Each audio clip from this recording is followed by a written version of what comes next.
Hai teman-teman semuanya, kembali lagi di YouTube channelnya Rosna. Di video kali ini aku akan membuat geran mari atau telur dadar gulung ala Korea. Biasanya makanan ini disajikan di restoran Korea sebagai makanan pembuka ataupun side dish. Variasi telur dadar gulung Korea ini banyak banget, bisa juga diisi ham ataupun rumput laut.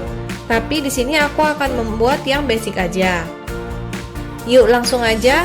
Bahan-bahan yang dibutuhkan untuk membuat geran mari adalah telur, wortel, daun bawang yang sudah dipotong-potong, susu cair, garam, merica, dan minyak goreng. Pertama-tama, potong-potong wortel yang sudah dicuci bersih.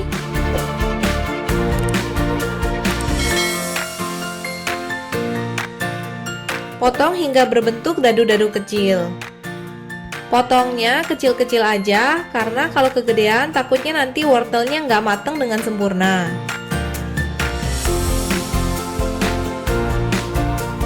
Di wadah terpisah, pecahkan telur.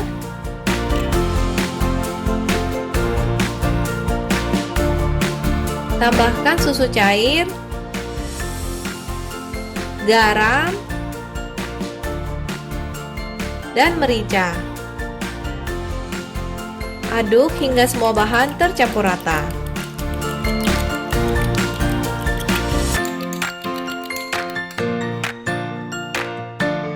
Lalu masukkan daun bawang dan wortel.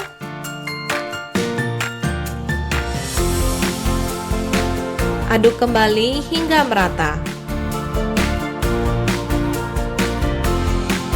Siapkan dan panaskan panci dengan api kecil. Masukkan sedikit minyak goreng. Di sini aku lap dengan menggunakan tisu dapur supaya minyaknya merata di atas permukaan pancinya. Kalau teman-teman ada cooking spray bisa dipakai atau bisa juga menggunakan kuas untuk meratakan minyaknya. Selanjutnya, masukkan kocokan telur tadi ke dalam panci. Masak dengan menggunakan api kecil. Dan tunggu telurnya hingga kira-kira 70% matang seperti ini. Gulung sebagian telurnya perlahan-lahan, jadi jangan digulung semua ya. Di sini aku menggunakan bantuan sendok supaya menggulung telurnya lebih gampang. Taruh telurnya ke tengah panci atau agak munduran dikit nggak apa-apa. Oleskan minyak goreng dan tuang lagi kocokan telurnya. Tunggu hingga telurnya 70% matang dan gulung telurnya sebagian.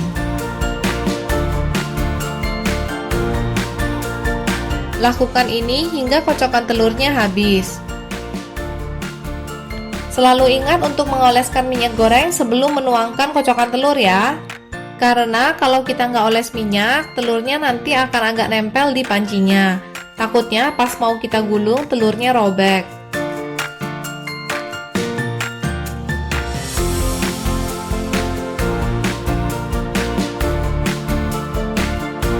Kalau kocokan telurnya sudah habis, gulung telurnya hingga ke ujungnya. Masak sebentar hingga telurnya matang dengan sempurna. Nah, sekarang telur dadar gulung ala Korea sudah jadi. Untuk penyajian, potong dan sisihkan bagian ujung telur dadar gulungnya. Potong geran marinya dengan ukuran bite size. Bikinnya gampang banget kan teman-teman? Ini boleh banget dicoba dibuat di rumah ya. Biasanya anak-anak suka dengan menu masakan ini. Sekian dulu ya video kali ini. Ingat untuk klik subscribe dan nyalakan tombol loncengnya. Terima kasih sudah menonton. Semoga teman-teman dan keluarga selalu sehat. Sampai jumpa di video-video berikutnya.